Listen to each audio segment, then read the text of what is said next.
What's going on YouTube? Steven, the Salon Guy here, and in today's video we're talking about widow's peaks. This mannequin right here is the closest thing I could find to, duplicating what a widow's peak is. So a widow's peak typically is when the hairline in the very, very front comes down to a point similar to this. And the only reason I say this is close to it because, as you can see, the hairline goes back here.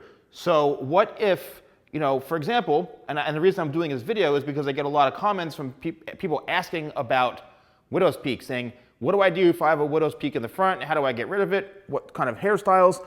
If you have a hairline that comes down to a point, all right in through here, whether it's severe or just mild, doesn't come down too far, really the only option is to either shave it off, meaning to cut this to make it straight across, or to just leave it, right?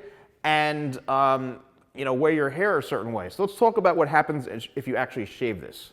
So in the barbering community, typically people are getting either what they call lineups or edge ups, and that's when, the barber will actually, take the clippers or the razor and create an outline and shape up or line up your hairline. Now, there's a few different things you need to understand and take into consideration once you shave the widow's peak off. So for example, if you've got hair, say that's this long, right? It goes down to your lip. You've got hair this long, and you shave that hairline off. You get rid of that widow's peak because you want to make this even and you hate your widow's peak. You shave it, guess what? You're now committing to getting rid of a whole chunk of hair, now having to maintain that, and that's why guys go into barbershops to get line-ups and edge-ups and shape-ups and all that, because the hair, once it grows back in, it's like when you shave your face. Basically, you're kind of stuck with it, and every time it comes in, like me, I look like a mess right now. My hair is long, my beard's a mess. It's time to clean it up and shape it up. So you have to commit. What level of commitment are you willing to make for that little darn widow's peak you have? Is it worth it? Can you afford it financially? And then you have to start worrying about finding someone who actually can do it. Because sometimes, you may not want an edge up like in through here, or you have a specific hair type or texture, and you don't want to get all this kind of, shaved off or lined up. And it really depends on the haircut. But once you do this, you're committed to it. Every week or so, you're going to start to see that hair, right, that got shaved off, starting to come in. You could try to shave it yourself at your own risk. The other option, right? What's the other option if you have a widow's peak here, or what kind of haircut that should you get and what should you avoid? Typically, a lot of times people think when they cut this part short, meaning, oh, I hate this widow's peak here, I hate my hair, I'm gonna cut this right here because it's really, I want it to be a lot shorter, right? I hate the way it looks. If you cut that widow's peak short, remember the hair, right? Let's get a little bit closer through here. The hair itself has to travel back. So if you cut this piece here, it's literally only going to go to about right here, and then you're going to have all this longer hair. It's going to look ridiculous. What you need to do, and my best advice for people with widow's peaks who want to leave them, always have a hairstyle and a haircut to where the front is the longest point. Because the hair travels downwards here in this point, and the hairline goes down here, this piece of hair, right, has to be long enough to travel back.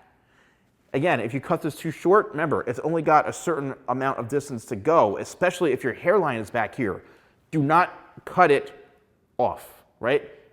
If you do, make sure that the widow's peak is always the longest point compared to all the other hair on the top. You'll be thanking me, and you'll be able to brush it back. You'll be able to style it a little bit differently. Also, maybe try a side part. I've noticed a lot of times that side parts actually help, not camouflage, but it helps create an illusion of it not being so predominant in your haircut or your hairstyle. So as you can see here, when I'm bringing it over to the side, it's not as noticeable. You can kind of maybe cover this corner up into here so it looks a bit more balanced. But anytime you're bringing your hair back like this, where you're exposing this whole area, you're going to notice the widow's peak more, okay? So again, it really depends. Also create some volume in through here as well. Whatever you can do to create illusion and create the opposite type of look, or to hide the look a little bit, that's really something you should be looking into, and that's gonna really help you. So let me know in the comments below if you found this video helpful. I've got loads of videos on calyx, all sorts of haircuts and fine hair, balding, all sorts of stuff. I have over 1,400 videos. So if you're looking for a specific video, type it in and then add the Salon Guy to it in the search on YouTube, and chances are you'll probably find something you're looking for. Let me know if you have a widow's peak. Let me know if you found this helpful. Also, let me know if you've had a disaster, right? Because I've actually had clients come into me that went to a barber, and here's another thing. This is very important before we go. Don't ever go into a barber and not tell them, if you don't want a lineup or you don't want an edge. I've seen barbers completely butcher people's hairlines because that's what they normally do on maybe a lot of their clients. And sometimes they'll get a guy who comes in who doesn't really want that stuff, and they're so used to doing it, they see hairs, they just get rid of them. And I've actually had clients come into me where it's taken me months and months to help grow that hair back into a haircut. So let your barber know, or your stylist, whoever you're going to, if you do not want that type of look, please let them know, right? Some guys do it, unfortunately, without you asking, but it's best that you tell them don't do it instead of them just going ahead and doing it, right?